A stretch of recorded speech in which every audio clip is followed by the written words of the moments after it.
Bonjour, bienvenue au Golden Promise. On est dans la Japanese Room ici et ça tombe bien parce qu'on va parler de whisky japonais. Moi je m'appelle Didier, je suis expert formation à la maison du whisky. J'ai longtemps travaillé sur Nikka donc je suis content de vous présenter ces produits-là et je suis avec mon collègue Salvatore. Bonjour. Salvatore donc ambassadeur de la maison du whisky, Ouais. qui est aussi très fan aussi des whiskies japonais évidemment. Ah, un peu, pas qu'un peu même. Donc aujourd'hui on a 5 whiskies à déguster ensemble. On a 3 de la maison Nikka, sur un pure malt, 2 single malt, Miyakyo et Yoichi.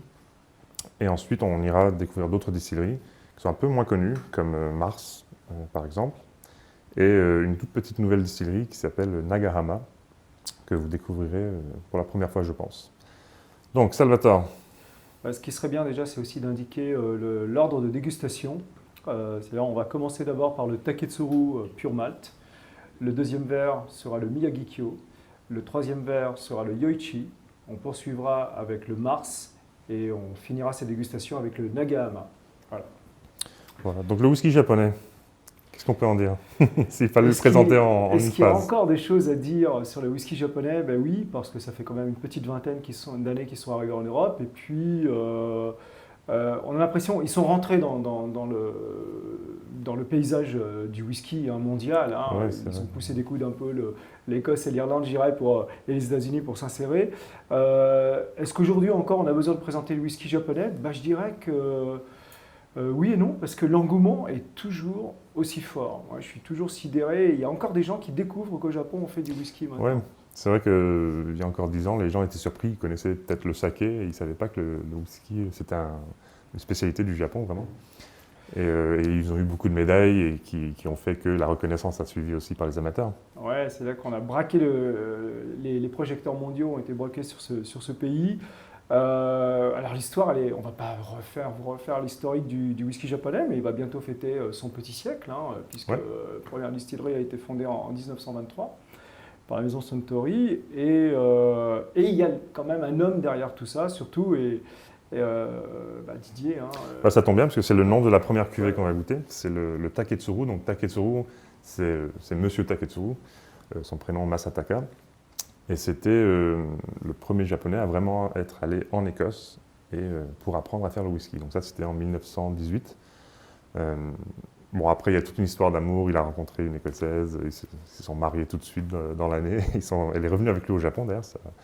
Ça a d'ailleurs inspiré une série télé, un peu genre Les Feux de l'amour, Les Feux de l'amour à la japonaise, qui s'appelait Massan, qui est sorti il y a plusieurs années et qui est un grand hit, qui a fait redécouvrir le whisky japonais aux Japonais aussi. C'est assez marrant parce que les Japonais, pas mal de Japonais ne savaient pas que leur pays était un gros pays, un fameux pays producteur de whisky.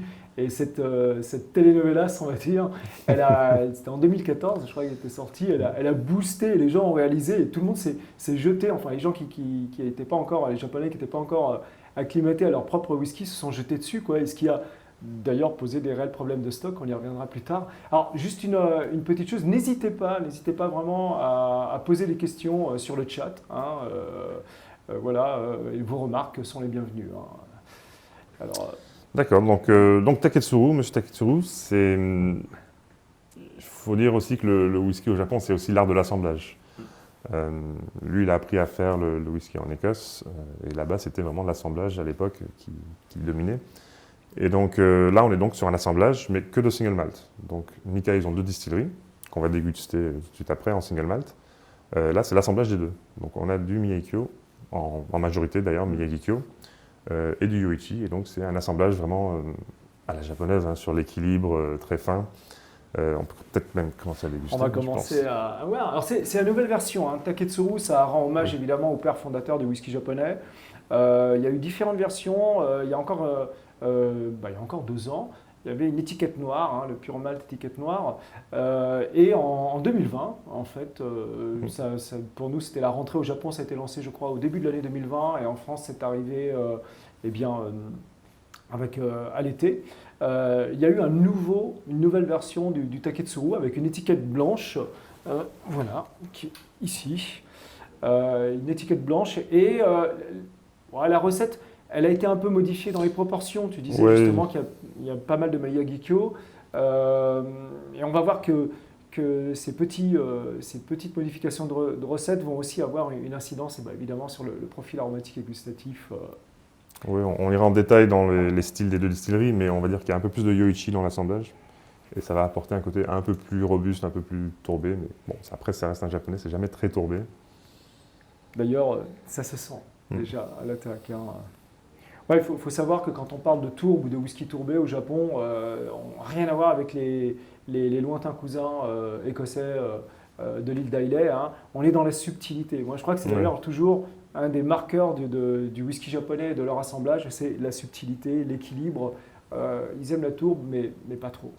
D'ailleurs, Taketsuru, quand il est revenu d'Écosse, il avait son premier whisky, était très tourbé et c'était un flop. C'est ça qui est incroyable, ouais, parce qu'il a voulu faire un whisky un peu trop à l'écossaise pour les Japonais, et en fait, il fallait vraiment faire un whisky à la japonaise pour les Japonais. Quoi, voilà. Bon, après, Nikka, ils ont quand même toujours conservé un peu ce petit côté légèrement plus tourbé, un peu plus écossais, entre guillemets, mais... Voilà, ça se sent là. Joli. Et puis, alors, une taupe très très légère, vraiment subtile, et des jolis fruits. Moi j'ai pas mal de fruits. Des fruits des vergers. Ça tombe bien, on est au printemps. Moi je trouve que c'est un. Moi j'aime bien qualifier ce genre de whisky printanier, quoi. Vraiment, beaucoup de fraîcheur. Oui, on n'est pas dans les extrêmes. C'est vraiment quelque chose qui va chercher la petite note de tourbe, le fruit frais, le boisé aussi, bien sûr, mais toujours élégant. Ouais. C'est assez intense quand même. Ouais, l'air de rien. Attention, c'est pas... D'ailleurs, souvent, quand on me demande de décrire les Japonais, je disais, c'est des whiskies qui sont intenses, mais qui ne sont pas durs, qui sont finalement au palais assez souples et faciles à boire.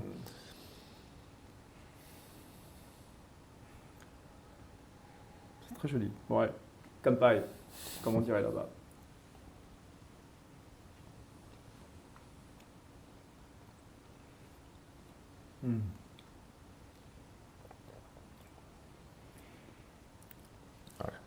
Ça monte sur la finale. Tout à fait. C'est bien parce que ça confirme. Vraiment, la bouche confirme et va au-delà du nez parce que voilà, on arrive sur une attaque très, très fraîche, tout en douceur.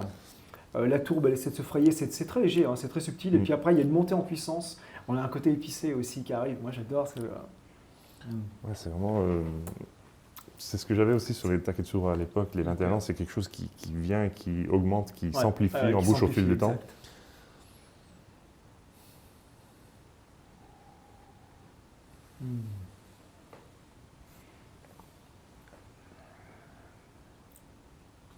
D'ailleurs, donc Taketsuru, il est connu comme le père du whisky japonais. C'est le Nihon no Whisky no Chichi, ils le disent là-bas au Japon. Et c'est vraiment une figure emblématique. Et sa femme, qui a beau être écossaise, était considérée quand même la mère, l'inspiratrice, un peu la muse, parce qu'elle a joué ce rôle quand même, parce que c'était pas tout de se lancer dans une aventure comme ça. Les Japonais, le whisky, ils le découvraient quelques décennies, c'était encore quelque chose de très élitiste. Et partir de zéro, alors qu'on avait déjà des alcools locaux, c'était pas une mince affaire. Alors, je l'ai dit tout à l'heure, l'histoire du whisky japonais commence au début des années 20, avec une distillerie dans laquelle a travaillé, dans laquelle a été recruté d'ailleurs Taketsuru, qui est Yamazaki. Mais en fait, justement, il voulait quand même voler de ses propres ailes, il avait des idées bien en tête. Et Shinjiro Tori, qui était le directeur de la compagnie, qui est aujourd'hui Suntory, qui à l'époque était Kotobukiya, lui avait aussi une autre idée. Et finalement, 10 ans après, en 1934, Taketsuru vole de ses propres ailes. Et Rita a vraiment été d'un encouragement permanent, quoi, parce que c'était... Et un soutien aussi financier, puisque d'ailleurs... un soutien financier, exactement. Pendant qu'il montait sa distillerie et tout ça, elle avait trouvé les investisseurs. Elle avait un bon réseau, parce qu'elle enseignait l'anglais, je crois, et peut-être même le piano aussi, il me semble aussi. Donc elle avait ce réseau de familles un peu riches au Japon. Et elle a soutenu son mari pendant ses débuts. Et on en est très reconnaissant, je pense. Ah oui, mais en plus, tu faisais allusion tout à l'heure à cette émission, là, ces petits épisodes, cette petite série. Où en fait, le titre c'était Masan, donc, parce qu'il était le surnom affectif de Masataka Taketsuru. Mais c'est vraiment cette idylle qui est mise en avant, quoi. C'est l'héroïne de la série. Complètement. C'est Rita, c'est cette écossaise qui quitte son pays, qui arrive dans un pays qui intègre complètement la langue et les coutumes. Et à juste titre, voilà, je disais, les Japonais la considèrent vraiment comme la mère aussi du whisky japonais. Hein. C'est très très joli. Hein. Il y a une belle finale, ça continue. Mais la tourbe est très discrète. Alors vraiment, c'est vrai que par rapport à la version précédente, l'étiquette noire, on a un surplus. Hein. La tourbe est plus manifeste.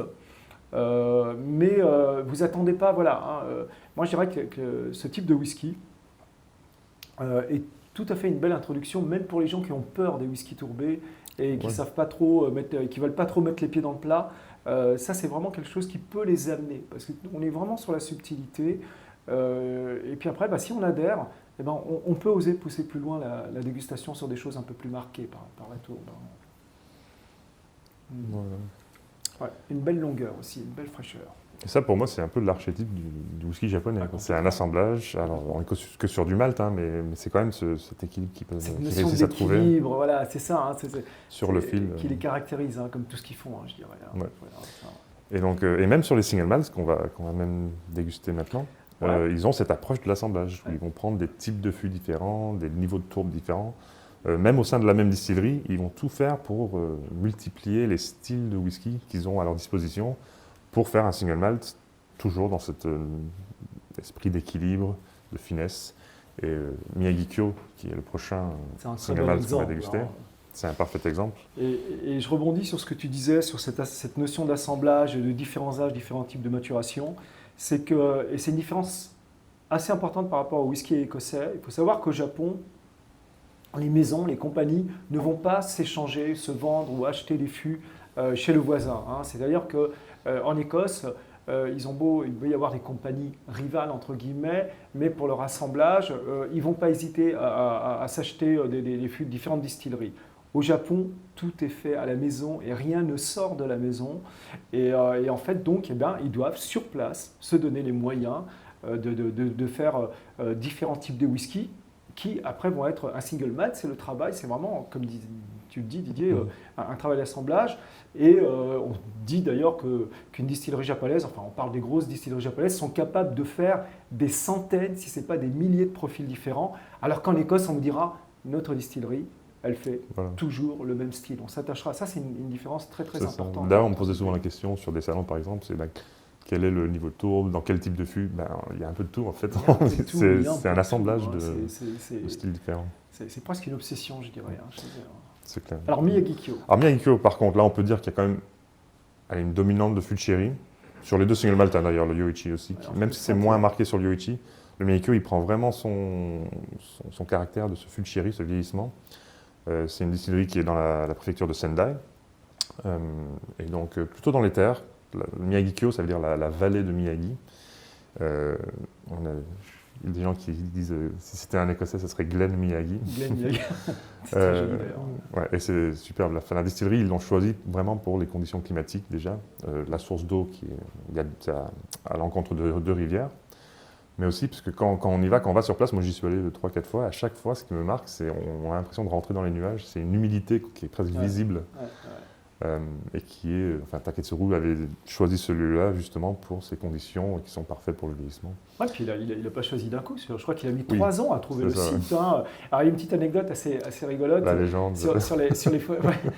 Tu parles des deux rivières, effectivement la jonction. Et l'une des rivières, il faut savoir, mais sans vraiment aucune connexion, s'appelait la Nikawa. Kawa, ça veut dire rivière, donc Nikawa. Voilà. Mais vraiment, ça n'a pas été fait exprès. C'était vraiment le hasard qu'il a. Et finalement, c'était la bonne.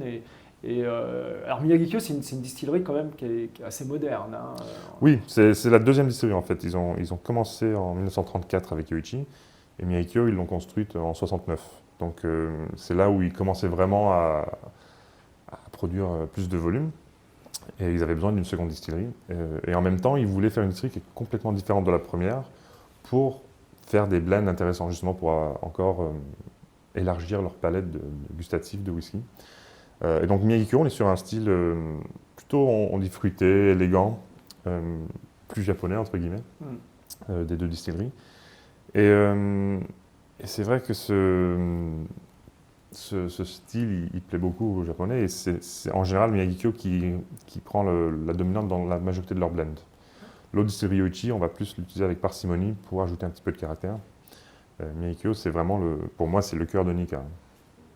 Alors ils ont des gros alambics.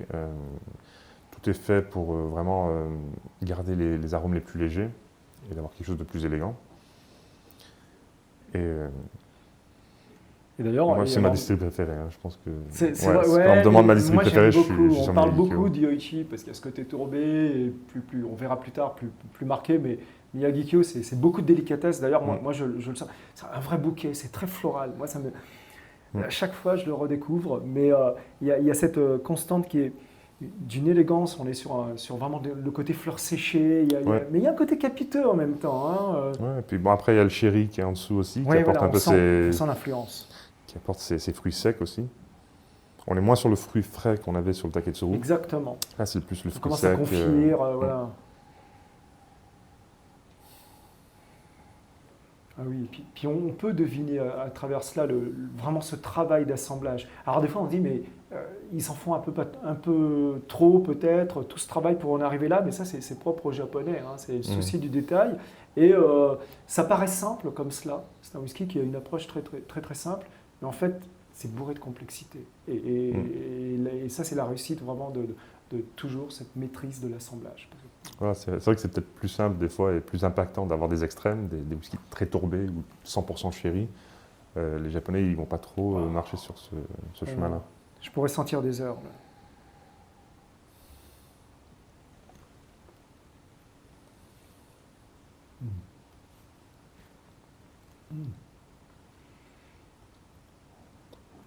Quand même. Hein? C'est un peu plus sec en bouche que je trouve que le Taketsuru. Il y a une belle vivacité, hein, attention. Hein, c'est plus dans la longueur, je trouve, que dans le côté ample qu'on avait tout à l'heure. Puis les belles épices aussi qui dansent sur la langue, un petit côté poivré, il y a un peu de tout, il y a même un peu de Szechuan là-dessus, tu vois, des baies roses, et puis le fruit qui accompagne. On voit bien l'influence, moi, tu disais tout à l'heure justement que j'ai un fruit plus sec, on voit bien ce côté confit aussi qui va rajouter de la matière. Bon, c'est quelque chose d'assez concentré quand même. Mais voilà, ça pour moi, je ne sais pas ce que tu en penses, mais Miyagikyo, c'est un whisky qui est d'une grande finesse, mais qui, je veux dire, n'enlève rien au caractère. C'est un peu, il y a un cliché, une fois on m'a repris, c'était vraiment trop cliché. Moi je disais, imaginez une jolie geisha, sauf que derrière elle a un petit katana dans le dos, donc pour montrer que, attention, il faut s'en méfier. Mais c'est vrai parce que c'est un whisky qui allie de la finesse et qui ne sera pas dépourvu de caractère. Voilà, sans tomber dans la simplicité. Voilà, exactement.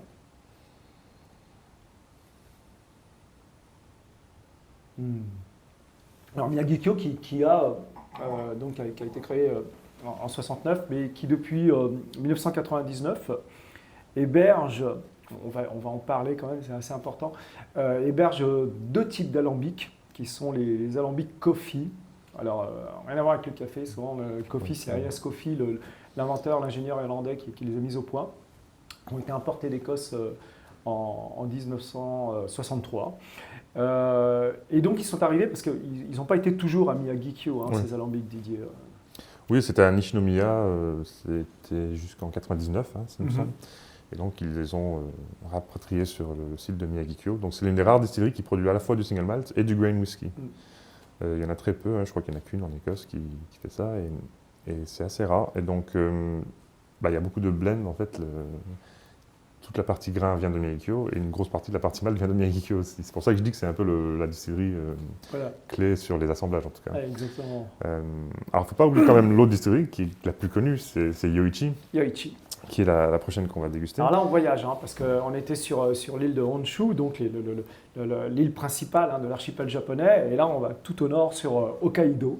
Ouais, c'est vrai qu'il faut le dire, Nikka, par rapport à toutes les distilleries du Japon, c'est les plus au nord. Enfin, il y en a une petite qui s'est rajoutée depuis, mais sur les grandes distilleries historiques, ils ont toujours été sur le nord du Japon, alors que l'autre grande maison Suntory, c'était plutôt vers les grandes villes de Kyoto, Osaka. Nikka, ils ont toujours voulu rechercher encore une fois, c'est Masataka Taketsuru qui cherchait ce côté écossais et les conditions écossaises. Exactement. Et il les a trouvées à Yoichi. Alors là, on est vraiment au nord, sur l'île de Hokkaido, tout au nord du Japon, en bord de mer. Il y avait des tourbières. Il fait froid, il y a eu les Jeux Olympiques d'hiver à Hokkaido. Sacrée humidité, ouais. Voilà, et donc on est vraiment sur des conditions climatiques assez proches de ce qu'il pouvait avoir en Écosse. Et c'est là, pour lui, qui était le meilleur endroit pour faire du whisky au Japon. D'ailleurs, c'était un peu pour ça qu'ils avaient quitté Suntory. Ouais, donc c'est la distillerie historique, elle a été fondée Voilà. en 1934. Hein. Voilà, donc c'est une distillerie qui est restée très traditionnelle aussi dans ses pratiques. Autant Miyagi-Kyo, c'est un outil de précision, on va dire.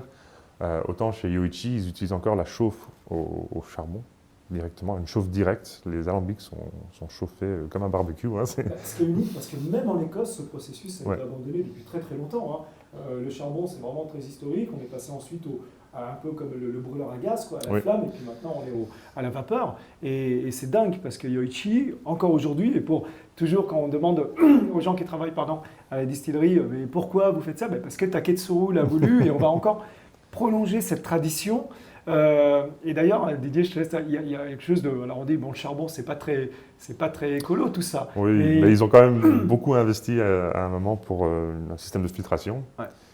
Et je pense que la plupart des distilleries auraient naturellement, ils seraient passés sur une autre méthode de chauffe, mais ils y tenaient tellement à cette vieille pratique qu'ils ont investi des millions dans le système de filtration pour pouvoir continuer ça. Je crois que d'ailleurs, c'était beaucoup plus coûteux de le faire clairement. Que de construire une autre distillerie. Et en fait, non, on ne touche pas à l'outil principal, premier, historique, et c'est superbe, hein. Vraiment c'est impressionnant, les ouvriers qui chauffent carrément à la pelle. À la pelle, c'est ça. Moi quand j'étais là-bas, j'ai fait ça 10 minutes, j'avais déjà des courbatures, et eux ils font ça mécaniquement, et avec toujours ce genre. Alors Yoichi. Alors qu'est-ce que ça apporte en termes de goût déjà? Ça donne un côté un peu brûlé, un peu plus rond, plus huileux, on va dire. Un côté plus huileux, ouais, énormément très huileux. Puis il faut savoir qu'on n'est pas du tout sur les mêmes températures aussi, hein, parce qu'on est passé au serpentin pour faire des chauffes beaucoup plus longues, parce que on est sur plusieurs centaines de degrés, alors que la flamme directe, elle dépasse les 1000 degrés. Là, on est à 1000, ouais, voilà. C'est vraiment une Et donc on va rapide. avoir, alors tu disais, tu parlais des alambics de Miyagi-Kyo, les alambics de Yoichi. Alors, il faut savoir que Yoichi, quand ils ont commencé, ils n'avaient qu'un seul alambic. Oui. Les deux passes étaient sans même la double distillation dans le même alambic. Voilà. Bon, aujourd'hui, on est à 6. Oui. Mais on est sur un alcool beaucoup plus lourd, beaucoup plus huileux. Hein, et le rendu, d'ailleurs, on le remarque. Hein, on voit bien Après, c'est vrai que historiquement, Yoichi, c'était un peu la distillerie tourbée de chez Nikka. Alors, ils produisent un petit peu de whisky tourbé à Miyagi-Kyo. Hein. Ils produisent du non tourbé à Yoichi aussi, mais principalement les gens associent Yoichi avec ce côté tourbé, et en plus comme ils sont en bord de mer, il y a ce goût iodé aussi, donc iodé tourbé, c'est un peu on n'est pas très loin des îles écossaises. Hein, voilà. Alors, encore une fois, allez pas, vous engagez pas sur un Yoichi en vous attendant à trouver un Lagavulin ou quoi.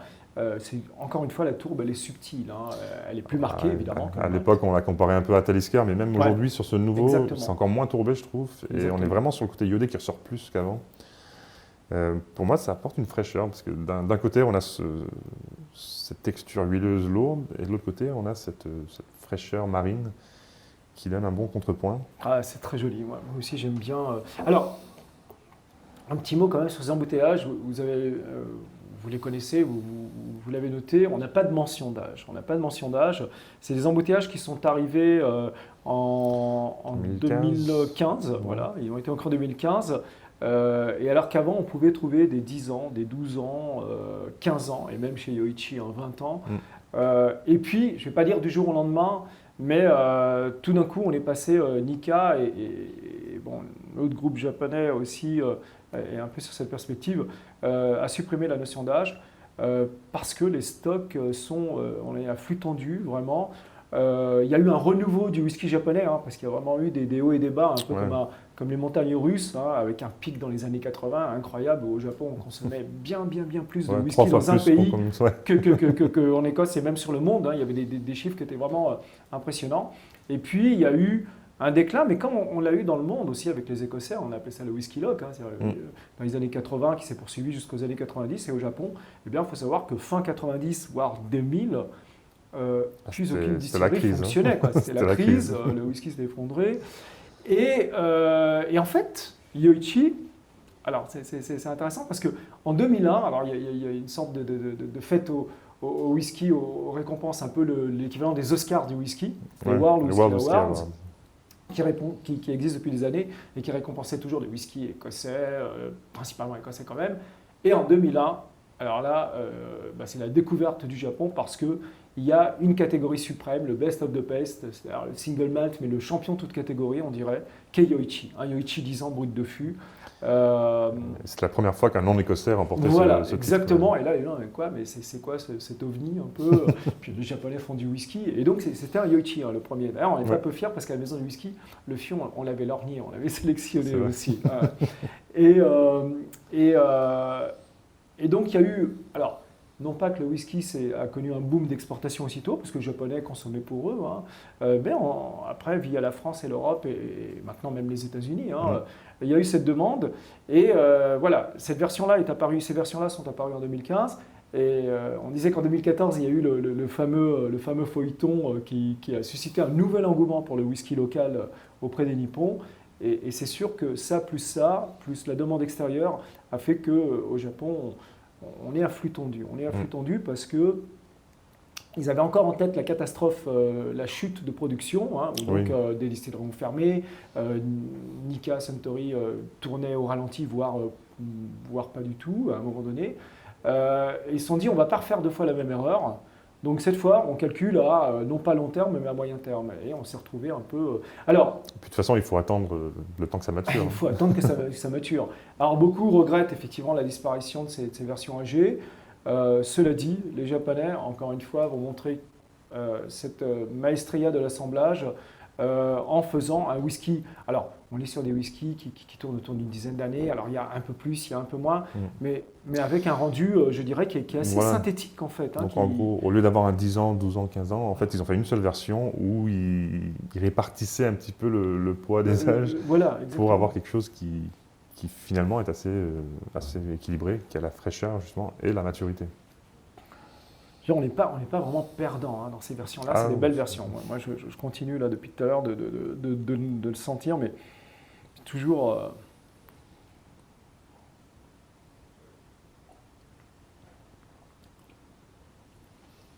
Ah, ça c'est Yoichi tout de suite, plus puissant. Voilà. Cette belle texture. Très gras. Waouh. Hyper poivré là encore. Après, il y a un petit côté citronné sur la finale aussi qui relève tout ça. Qui donne la... tout à fait. C'est vrai que c'est un whisky, alors il y a peut-être des gens qui vont crier au scandale, mais le Yoichi, moi je l'aime bien on the rocks. Alors, pas n'importe comment, mais avec un beau glaçon, un beau gros glaçon à la japonaise. Voilà. Mais c'est un whisky que moi j'apprécie frais parce que justement ça relève cette fraîcheur avec une petite huître à côté, c'est génial. Non, on en parle, arrête. On n'en a pas d'huître ici malheureusement. Et c'est vrai. Alors c'est vrai qu'on peut choquer. Effectivement, on parle ici, on est dans la dégustation pure. On va. Sur un single malt en plus. Voilà, sur un single malt. Mais maintenant, rien ne vous interdit effectivement de mettre. Alors les Japonais ont cet art de vous faire des glaçons qui sont tellement énormes et qui fondent très très très lentement. Donc en fait, on fait que rafraîchir le whisky. Bien sûr, on impactera sur la palette aromatique, gustative, mais on va gagner aussi d'autres choses. Il faut savoir qu'au Japon, c'est normal de le consommer en Dorox, ou voire même en mizuwari. En mizuwari avec de l'eau, en highball avec de l'eau pétillante. D'ailleurs, c'est comme ça que le volume... Pourquoi les Japonais boivent du whisky? Non pas qu'ils passent leur temps à boire des whisky secs comme cela, mais parce qu'on le sert pendant les repas, on sort et on accompagne tous les mets comme cela. Et il n'y a pas de... Alors, pas avec des single malt, ces choses-là on les fait avec les blends, mais ça peut se faire aussi. Ça peut se faire. J'y suis allé dans les beaux bars à Tokyo. Exactement, on peut le faire. Mais et ce qui explique qu'il y a cet attachement à l'assemblage et que les whiskies japonais, certes, peuvent se déguster tels quels, mais dans l'esprit de leur concepteur, il y a aussi cette dégustation à la japonaise. Et je suis tout à fait d'accord avec toi, on the rocks là-dessus. D'ailleurs, c'est drôle parce que quand j'avais été mon dernier voyage à Hokkaido, le bartender m'a fait un on the rocks, non pas sur un Yoichi, mais sur un Talisker. Donc, comme quoi, voilà, il y a un cousinage quand même. Mais c'est vrai, puis même pendant que je te parle, je salive, là, il y a toujours ce côté gras, c'est huileux. Et c'est ce qui lui permet justement de tenir un peu de dilution, de ne pas s'effacer.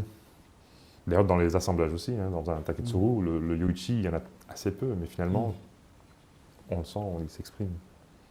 J'ai un côté, c'est marrant, parce que on le fréquente quand même depuis longtemps, celui-ci, mais j'ai un côté maltais, céréalier, qui revient, que je n'avais pas vraiment relevé dans les précédentes dégustations. C'est vrai qu'au Japon, on a rarement ce côté très matière première. Hein. On n'a pas ce malt qui s'exprime autant que dans beaucoup d'Écossais. Souvent, quand je reviens sur les Écossais, moi, c'est ça qui m'interpelle. C'est ce côté céréalier maltais. Parce qu'au Japon, après, c'est vrai qu'ils font une clarification de leur mou. Ils font tout, en fait, des longues fermentations. Tout ça pour faire ressortir le côté fruité. Ils ne vont pas trop chercher le malt, mais c'est vrai que sur le Yoichi, on a un petit peu ce côté. Ils font aussi des versions un peu plus maltais dans leur assemblage. Et puis je suis d'accord avec toi. Hein, ensuite, tu as cet arrivage citronné, vraiment. Alors entre vraiment le citron très frais, et puis il y a un petit côté un peu lemon curd, tu vois, une crème au citron qui est rendue par ce toucher de Yoichi. Là, on voit clairement la différence entre les deux distilleries. Hein. C'est deux styles vraiment. Taketsuru a voulu vraiment faire le jour et la nuit, on va dire, que ce soit dans le rendu du profil gustatif et aromatique et dans l'élaboration, parce que c'est vrai, autant on est dans la tradition pure et on fait un bond dans le passé d'un siècle quand on visite Yoichi. Plus écossais que les Écossais. Voilà, carrément. Non, mais ça, c'est carrément. Et Miyagi-Kyo, où on voit que tout est géré, c'est très précis, c'est l'outil informatique qui est bien inséré. Et puis, ce qui est très bien, c'est que voilà, on a commencé par le Taketsuru qui est en fait la réunion des deux, et on peut, après avoir dégusté les single malt, on peut voir, je vois l'apport de Yoichi, je vois l'apport du Miyagi-Kyo dans cet assemblage. Hein. C'est vraiment très joli. Hein, vraiment, Donc ça, c'était un joli panorama de la maison de Nikka. Maintenant, on va passer à une autre distillerie qui est un peu moins connue, qui commence à faire un peu parler d'elle en Europe et au Japon, qui a une histoire assez mouvementée. On va dire. Incroyable. moi, je résume toujours. Alors, on va parler de Mars. Mars Whisky. Mars, alors, on vous emmène sur la planète Mars, elle est facile celle-là, mais Mars Komagatake. Alors là, on est toujours sur l'île de Honshu, on est à Nagano, hein, donc... les Alpes japonaises. Voilà, d'ailleurs, je crois que c'est la plus haute exactement. distillerie. On est à 800 mètres, si je ne m'abuse.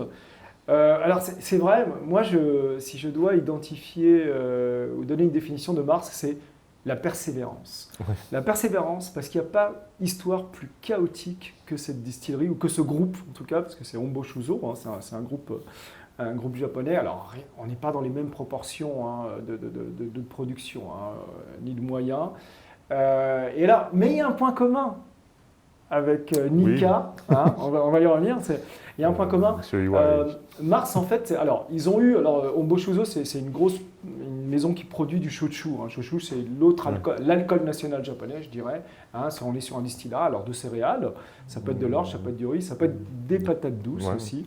Et c'est très très populaire, notamment sur la partie sud du Japon. L'île de Kyushu, d'ailleurs, où est basé Hombo Shuzo. Hombo Shuzo est originaire de... Voilà, la compagnie a sa base là-bas, à Kyushu. Et ils ont eu leur licence après-guerre de distillation en 1949. Et ils ont commencé, justement à Kagoshima. Donc là, on est vraiment sur l'île qui est au sud de l'archipel, Kagoshima, à faire du whisky, mais du whisky à la japonaise. C'est-à-dire qu'en fait, ils faisaient de l'assemblage. Ils se procuraient des whiskies écossais. Là, vraiment, il faut savoir qu'au Japon, c'est quelque chose qui est tout à fait normal, d'assembler des whiskies japonais avec des whiskies d'autres pays, parce que d'une part, ils n'ont pas assez de matières premières. On l'a vu aussi, c'est quand même une sacrée consommation. Et ils ne s'échangent pas d'une compagnie à l'autre. Donc tout ça, ils vont le chercher ailleurs. Et donc, ils faisaient de l'assemblage, mais même avec de l'alcool neutre. On utilisait l'alcool shochu. C'était très rock'n'roll, on va dire, au début à la fin des années 40, pardon. Et ils ont fait ça pendant une dizaine d'années. Et en 1960, ils délocalisent, donc ils n'avaient pas d'unité de production, mais d'assemblage uniquement. Ils délocalisent à Yamanashi, préfecture de Yamanashi. Et en fait, le maître des lieux, à ce moment-là, est monsieur Ishiro Iwai, qui n'est ni plus ni moins que le monsieur qui travaillait dans la compagnie qui a recruté Taketsuru, au tout début, et qui l'a envoyé en Écosse. Donc en fait, quand Taketsuru est revenu avec son petit carnet, là, qui est ultra détaillé, d'ailleurs, on peut le voir encore si on visite le musée à la distillerie Yoichi, en fait, il a récupéré les notes de Taketsuru. Et l'histoire veut qu'à Yamanashi, il a reproduit en fait, le process d'après les comptes rendus de Taketsuru. Et alors c'est drôle parce que Didier, tu le disais au début de la première expérience de Taketsuru, c'était un whisky qui était un peu trop écossais pour le palais des Japonais, donc un peu tourbé, donc il s'est planté. Monsieur Iwai, il a fait exactement la même chose à Yamanashi. On a fait un whisky qui était tourbé, qui était un peu tourbé et un peu trop pour le palais japonais. Donc l'aventure serait arrêtée même pas 10 ans après. En 69, Oui, ils ont arrêté. Voilà. Mais ils ne sont pas débinés. Il a fallu attendre les années 70 pour à nouveau penser à produire du whisky. Et là, eh bien, ils reviennent sur leur terre patrie, si je puis dire, c'est à Kyushu, à Kagoshima, et cette fois avec des alambics. Alors c'était des petits alambics, vraiment. On peut les voir encore là-bas, pour produire du whisky. Sauf qu'on est fin années 70, début années 80, c'est le boom du whisky au Japon. On disait tout à l'heure, on consomme du whisky comme nulle part ailleurs, hein, vraiment. Et finalement, ils ont fait ça jusqu'à trouver une nouvelle localisation qu'ils ont trouvée donc sur le site actuel de Mars, à Shinshu, à Nagano, en 1985. Sauf que en 85, on produit du whisky et en fait, autant l'engouement était une véritable explosion et autant ça s'est effondré juste derrière. Et en fait, eh bien, c'est simple, en 1992, la distillerie a fermé parce que le stock leur restait dans les mains. Ils ont arrêté de produire. Ils ont fermé pour renaître. C'est pour ça qu'il s'agit vraiment d'en vouloir. En 2011, ils rouvrent la distillerie. Alors, les alambics sont quand même mal en point. Ils ont changé en 2014 à l'identique. Et donc, ce qu'on va goûter là est issu de cette distillerie réveillée, on va dire, Belle au bois dormant qui a été réveillée. Alors, c'est vrai que sur Mars, des fois, on s'y perd un peu. Donc, Mars, c'est la maison mère, entre guillemets. Et après, il y a la distillerie qui s'appelle Shinshu. Et les single malts qui viennent de cette distillerie, ils ont un autre nom, il s'appelle Komagatake. En gros, c'est une montagne. C'est la chaîne de montagne qui est avoisinante. Komagatake, ce n'est pas le nom de la distillerie, mais c'est le nom du single malt qui provient de cette distillerie Shinshu. Après, ils ont d'autres distilleries aussi, on en parlera peut-être un petit peu. On en parlera, oui. Alors, ici, effectivement, ils ont ouvert une deuxième distillerie qui s'appelle Tsunuki. Alors, retour à la case départ, sur Kyoshi, en 2016. Ils ont créé la surprise parce que personne s'y attendait, c'est tout récent, pour faire quelque chose de différent. Encore une fois, un peu à l'idée, dans l'image de Taketsuru ou même des autres, de faire deux distilleries, deux profils. Mais surtout, ce qui est important, et Didier, toi tu connais très très bien la géographie japonaise, c'est qu'on n'est pas du tout sur les mêmes latitudes, on n'est pas du tout sur le même climat. Tout à fait. Comme tu disais, sur Nika, ils essayent de produire un maximum de styles différents. Et chez Mars, ils vont même plus loin et ils vont même faire des vieillissements d'un même distillat sur différents sites. Et donc, là, on est sur Komagatake, la distillerie Shinshu, distillat Shinshu et vieilli à Shinshu. Voilà. Mais beaucoup de leurs versions de Komagatake sont soit vieillies aussi à la nouvelle distillerie. Ils ont même un autre chai pour le Shushu. Encore plus au sud, à Yakushima. Voilà. Une île protégée de l'UNESCO. Et ils ont un chai là-bas aussi. Et ils font beaucoup de travail justement sur les vieillissements différents. Les rendus ne sont pas du tout les mêmes. C'est le terroir du whisky. C'est incroyable. Parce que, et on sait déjà que ce qui sera produit à Tsunuki, ils vont aussi envoyer des fûts au nord. Donc, en fait, eux, à partir de ces trois localisations et deux distilleries, vont pouvoir produire des styles même assez différents. Donc là, on est sur un produit 100% Shinshu, on est sur Nagano. Voilà. C'est la Limited Edition 2020. C'est la version 2020, voilà. Ils en font une depuis 2016, je crois, à chaque fois différente, un profil différent. Ils n'ont pas en fait de version permanente encore sur le single malt. C'est toujours un peu des éditions limitées. On a cela, il y a une version qui s'appelle le Double Cellar, justement, le double cave, on va dire, les doubles chais, c'est-à-dire donc comme tu l'as expliqué, avec ces allers-retours un peu sur les deux distilleries. Le Yakushima Aging, qui est une version annuelle où donc on va encore une fois déplacer le produit du nord sur l'extrême sud. Et là, donc, c'est vrai, il n'y a pas encore de stabilité. Et on est sur cette version de 2020, embouteillée à 50 degrés. Hein, c'est réduit, hein, c'est pas ce qu'on appelle un brut de fût, hein, c'est réduit. Donc, ça va être déjà beaucoup plus vif par rapport au verre précédent qui était entre 43 et 45 degrés pour les single malt. Voilà. Alors, Mars, voyageons un peu sur Mars.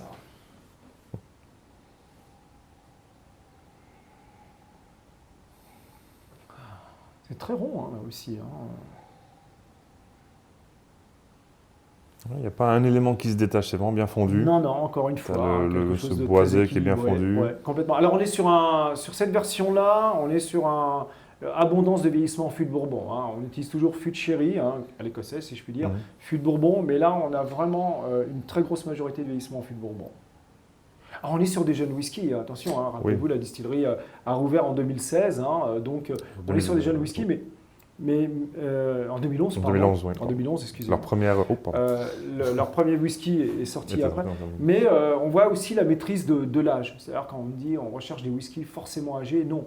Les Japonais l'ont montré depuis longtemps, avec ne serait-ce que le fameux Chichibu d'Ichiro qui se vendait même quand il n'avait pas encore les 3 ans. Et c'est valable en Écosse, attention aussi. On maîtrise très très bien l'assemblage, donc on peut avoir des jeunes whiskies, mais qui sont prêts, qui sont à maturité. Hein, donc, c'est vrai que c'est assez homogène comme nez. Il y a un petit fruité qui se détache quand même, pas forcément du fruit exotique, mais quand même assez. Non. J'ai des fruits blancs, un peu verger, assez mûrs, assez. Puis un alcool qui est bien intégré, hein. On n'est pas là à rejeter le nez. Qu'il est à 50. Pourtant, en plus, on est sur des verres. Bon, alors, on n'a pas forcément tous ces verres-là à la maison, mais on va dire, on va privilégier le verre tulipe, hein, comme on dit. Alors ça, c'est un modèle qui nous vient de chez Riedel. Ça, c'est Riedel, en fait, ils appellent ça leur verre à cognac, mais c'est le plus versatile. Ils ont un verre à single malt aussi, mais... Moi, je dirais c'est un verre à bonne eau de vie, quoi, tout simplement. Voilà, il marche pour tout, en fait. C'est le couteau suisse du verre. Comme pareil.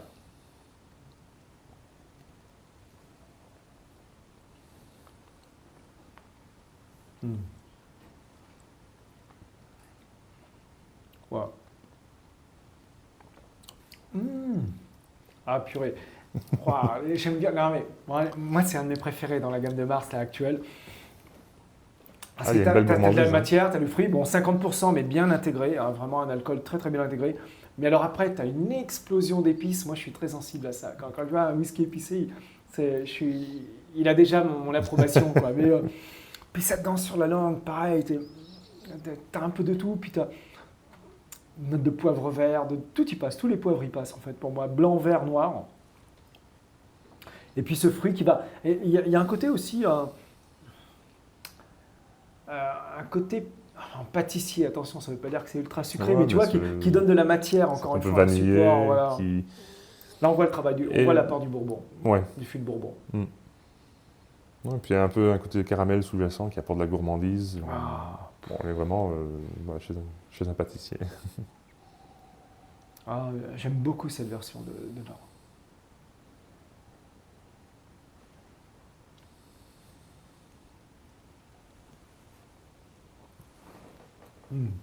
Beaucoup d'ampleur, mais encore une fois, encore de la maîtrise. Hein, là aussi, hein, on voit bien le travail. Moi, alors évidemment, certains pourront penser 50 degrés, c'est quand même assez fort, etc. On a le droit de rajouter un trait d'eau. Attention, ce n'est pas un sacrilège, encore une fois. Au contraire, l'eau en plus va vous réveiller d'autres arômes. Mais moi, je trouve qu'il est très bien comme ça. C'est parfaitement intégré. Franchement, et puis il y a une maturité auquel on ne s'attend pas quand un whisky de cet âge. Chapeau. Complètement. Une belle finale. Alors là Mars, voilà, c'est un peu un personnage, voilà, on dit, qui est réveillé du passé, mais c'est aussi une alternative et on va en reparler. Beaucoup de distilleries aujourd'hui progressent et se développent au Japon. Hein. Avant, la carence, c'était qu'on avait les 2 maisons avec 4 distilleries. Et puis, tout à l'heure, je parlais de Chichibu qui est arrivé en 2008. Mars se réveille, mais en fait, ils n'ont pas perdu de temps, déjà par la réalisation de leur deuxième distillerie. Et je dirais, c'est marrant, c'est un peu comme un passage de témoin. C'est-à-dire qu'eux, ils ont un pied... alors bien évidemment, les grandes maisons suivent le temps. Hein, il s'agit pas de, mais eux, ils ont un pied dans le passé, mais ils ont pris le train en marche, je dirais. Et là, ils sont en train de regarder vers l'avenir avec... et je crois qu'on ne va pas arrêter d'avoir des nouvelles versions. Alors encore une fois... C'est limité, c'est des versions assez limitées. C'est un whisky, je sais que Mars est très prisé par les bartenders au Japon. Alors des bars à whisky au Japon, il y en a, ça se compte en milliers. Hein. Je veux dire, nous ici avec le Golden Promise, c'est le fleuron, c'est le fleuron national, mais au Japon, des établissements comme ça se compte partout. Ils sont plus petits par contre. Ils sont plus petits, mais ils ont autant de bouteilles. Petits, mais ils ont autant de bouteilles, voire je crois que le plus gros là, actuellement, il y en a qui a 3700 bouteilles. Alors au fin fond de Nagano, là, c'est vraiment... Et Mars, quand j'avais été les voir à Tsuruki, il m'expliquait que ils sont reconnaissants parce que c'est les bartenders qui les ont mis en avant. Et il y a beaucoup de versions qui sortent au Japon et qui, malheureusement, ne traverseront pas, ne feront pas le voyage en Europe et en France parce qu'elles sont limitées, elles sont réservées avant tout à ces bars à whisky parce que voilà, c'est un retour d'ascenseur. Donc ils sont très très productifs. Hein. Ils embouteillent, il faut savoir qu'au Japon, la notion de whisky, on peut l'avoir dès la sortie de l'alambic. Ils embouteillent des whiskies, enfin des single malt très très jeunes, mais qui sont bluffants. J'ai goûté des choses à 24-26 mois qui étaient bluffants de maturité. Hein. C'est vraiment, notamment. donc c'est vraiment une distillerie qui est la transmission du flambeau. Et donc il y a tout un mouvement aussi Voilà. Ce plus qui nous récent. amène à la prochaine distillerie. Le craft distillery. Les craft distilleries alors on en parle. C'est les États-Unis où le craft, ça commence avec la bière, dans les années 90, ça s'est enchaîné sur le whisky. Et au Japon, maintenant aussi, il y a plein de petites distilleries qui se mettent à produire des petits volumes. D'ailleurs, là, le dernier whisky qu'on va goûter, Nagahama, c'est une distillerie très récente. C'est la plus petite du Japon. Hein. Bah, c'est rien moins que ça. À la base, c'est un brasseur, ils font des bières qui sont assez reconnus. Ouais, ils ont été fondés, alors Nagahama, c'est en fait Roman Brewery, ils ont été fondés en 96. Et la distillerie, elle, on va dire c'est greffé, c'est une extension parce qu'en fait, en 2016, voilà, c'est une extension. C'est-à-dire que toute la première phase, on dit, hein, le whisky, c'est avant tout un brassage, c'est une fermentation et une distillation et un vieillissement. Eh bien, brassage-fermentation, on va utiliser exactement la structure de la brasserie. Ils savent déjà faire. Voilà, ils savent. Et puis, il y avait juste à compléter. Alors, c'est 26 mètres carrés, hein, tout est dans la même pièce. C'est vraiment la plus petite distillerie. Et les alambics, alors, une fois n'est pas coutume, on parle des alambics écossais de chez Forsyth, on parle des alambics japonais également. Bah eux, ils sont allés les chercher au Portugal. C'est les alambics Oga. Alors, c'est vraiment tout petit. Hein. C'est 1000 litres et 500 litres. Maintenant, ils ont remplacé l'alambic de deuxième distillation par des choses des volumes, c'est 1000 litres d'ailleurs, les deux alambics de 1000 litres, si je me souviens bien. Et alors, c'est marrant parce que ils sont sortis en 2016. Il faut savoir que 2016, au Japon, ça paraît rien, mais c'est énorme pour le pays. Il n'y a pas eu moins qu'une demi-douzaine de distilleries qui ont vu le jour. Hein. Et dans cette demi-douzaine, 3 avaient le schéma de Nagahama. C'est-à-dire c'était des brasseurs qui ont fait le pas de la distillation. Et d'ailleurs, c'est marrant parce que Nagahama revendique leur inspiration de distilleries écossaises qui ont vu le jour aussi, ces craft distilleries dont tu parles, qui sont Strathern. Voilà, on est du côté de Perth, qui a vu le jour en 2013, et Eden Mill. Eden Mill, pareil, c'est une brasserie au départ, et ils ont décidé de franchir le pas de la distillation. Et en fait, c'est les propriétaires de la distillerie de Nagahama qui, en ayant été en Écosse, ont dit on va le faire nous aussi. Et donc, maintenant, ça se développe énormément, et on va dire c'est bien parce que ça donne le change avec les grandes compagnies. Alors évidemment, en termes de volume, nous déjà on est contents, c'est très très très très limité. Ils ont une politique, je crois, c'est une distillation, un fût. Alors, on va pas très loin. Hein. Alors, belle couleur, ça, c'est leur premier whisky, je crois, non? C'est vraiment leur premier whisky, c'est vraiment leur premier whisky. Alors, une jolie couleur qui contraste avec tous les autres, beaucoup plus foncé, et pour cause. Là, on est sur des fûts de vin et d'octave, des petits fûts. Donc c'est quelque chose qui marque assez rapidement. Hein. C'est pour ça qu'on peut avoir un 3 ans qui est déjà prêt. Les octaves suédois d'ailleurs, de chêne suédois pour les petits fûts. Et le vin d'ailleurs, c'est un vin qui est produit au Japon. Alors la distillerie, elle se trouve, tout à l'heure on parlait alors sur Honshu, la distillerie est au nord-est de Kyoto, en fait, sur la préfecture de Shiga. Et on a ce domaine viticole qui lui est plutôt au nord-ouest. On est sur la province de Hyogo, je crois. Ils appellent ça le Tamba wine. Donc là, on est sur un vieillissement en fût de vin et dans ces fameuses octaves, ces petits fûts suédois. Et d'ailleurs, au nez, on a ce côté vineux quand même, tout de suite. Complètement, on le voit. Alors, degré naturel, là, cette fois, on est sur ce qu'on appellerait un brut de fût. On est à 56 degrés 2. Alors, il faut savoir, je crois que leur distillat sort à 68 degrés. Et ils vont réduire, comme on le fait en Écosse d'ailleurs, dans la plupart de la grande majorité des distilleries, on va le réduire à l'enfûtage à 59. Si je me, c'est assez bas. Donc voilà, donc là on est sur vraiment, on voit une couleur superbe, hein, vraiment. Ah oui, c'est marqué quand même parce que. Mais on a même ce raisin frais, Ouais, quoi. complètement, C'est plus complètement. le raisin que le vin, j'ai l'impression que. Ah, pour le coup, moi, c'est une découverte. Hein. Encore une fois, un alcool qui n'est pas répulsif, hein, un degré qui est bien intégré. Hein. On n'est pas là à sortir le nez du verre, au contraire. Un petit côté un petit rancio, comme un petit côté un peu cuir également dans ce nez. Un peu cacao aussi, je trouve. Mais c'est vrai, hein, le raisin parle hein, quand même. Hein, ouais, c'est...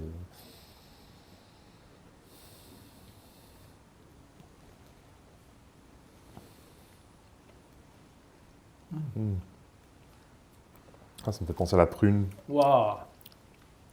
Ouais. Waouh, là aussi, il y a de l'épice. Mais il y a le cacao. En bouche, moi, vraiment, le bon vieux 80% de chocolat, là, à peu près, hein, bien riche. C'est vrai, on est vraiment sur la prune, hein, oumé, hein, même, hein, je dirais. Allez, il y a même une prune japonaise. Et puis après, un côté torréfié, résolument. Hein, c'est très torréfié, hein, c'est vraiment... Et on voit, alors c'est jeune, mais justement, le fait d'utiliser des fûts très petits vont impacter. Hein. Plus le rapport bois-alcool est important, et plus le vieillissement va être... En Écosse, on parle des quarter casques. Hein, D'ailleurs, on a un petit côté tannique, hein. Ça accroche un petit peu aussi. Alors ça goûte whisky, hein, je vous rassure, hein, quand même. Hein. Des fois, on peut se méfier des fûts de vin qui vont prendre le dessus. Là, moi, je trouve que c'est plutôt maîtrisé. Mais c'est riche, hein, c'est un whisky qu'on va prendre en fin de soirée ou oui, je fais le dessert. C'est pas le whisky d'apéritif, ça. Hein, Et je pense d'ailleurs qu'avec un carré de chocolat, ça devrait le faire.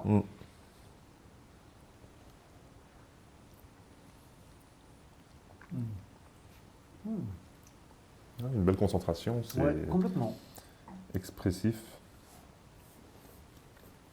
Tout en restant quand même assez... c'est d'un bloc. Assez présent, ouais. Il y a une densité, mais qui va laisser parler toutes les subtilités autour. C'est une belle découverte, vraiment. C'est une belle découverte. Donc Nagahama, sachant qu'ils ont aussi une gamme qui s'appelle...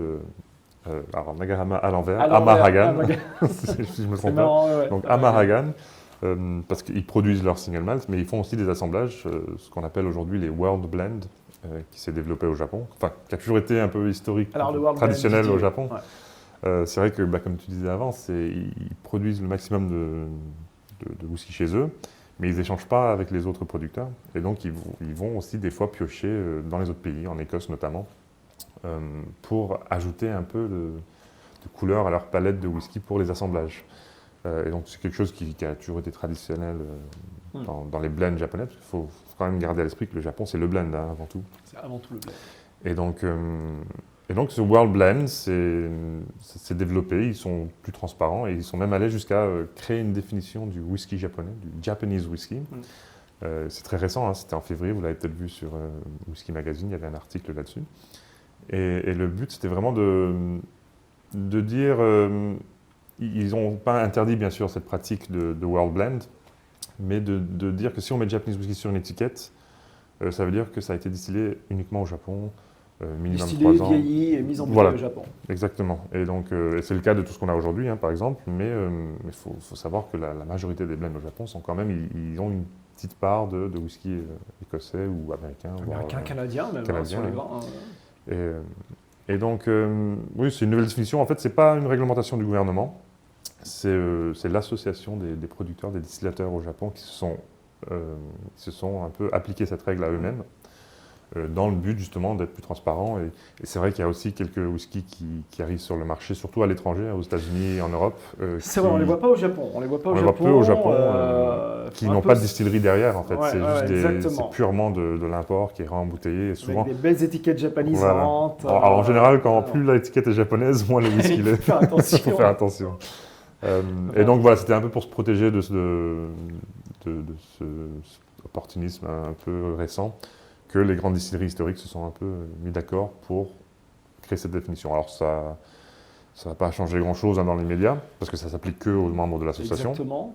Mais c'est un comme tu premier l'as pas. dit, c'est un premier pas. C'est un premier pas.